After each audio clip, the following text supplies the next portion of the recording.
based on the recommendation of a fruit farmer, I asked him, if you were going to grow an apple tree in the garden, which one would you grow? He said, absolutely no doubt in my mind, Discovery.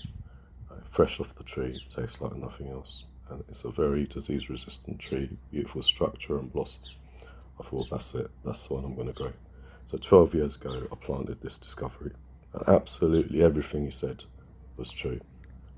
Beautiful blossom, structure, the fruit are large, red, cut into them, and they're strawberry flesh. It's like something out of a fairy tale. Bit into that apple, and it basically tasted like soap. So when I saw him next, I said, look, you were talking about this Discovery, I've got one, and everything you said was right, except it tastes like soap. And he said, is that the one with the strawberry flesh? I said, yeah. He said, no, that's the improved Discovery. That one tastes like soap. You want to get the original one. I said, you could have told me then.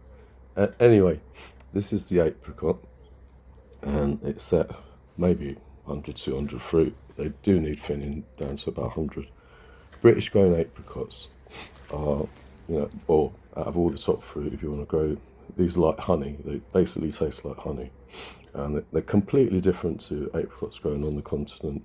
And until you've tasted one of these, you won't know what fruit tastes like in the UK. Anyway, and I think it's got something to do with our cooler nights and then the warmer days. It lends to that sort of that flavour. So that's the apricot. It's not much to it really. It doesn't get affected by it. The birds don't know what it is. It's really an unusual tree for them. This bright orange fruit, they sort of stay away from it. If you can grow it, grow it.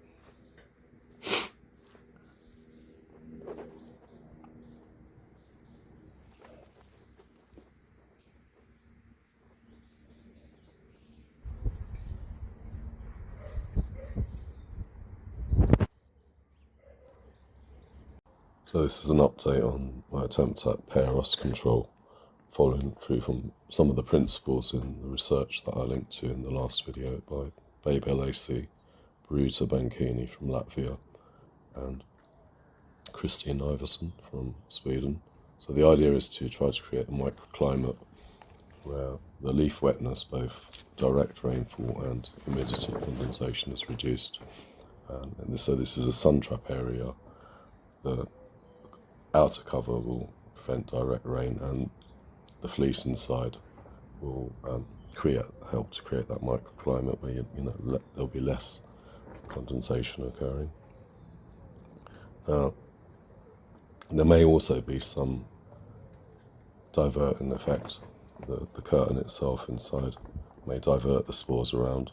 The research showed that trees on the outside of the orchard can suffer more. This area itself, the Achilles heel, could be the soil. The previous owners, I think they attempted to create some sort of rockery pond, but it's sort of full of rocks and concrete, and I managed to create a pit for a tree, but there is a lot of work that needs to be done here to open up the area for the roots to spread. I'll keep posted on this.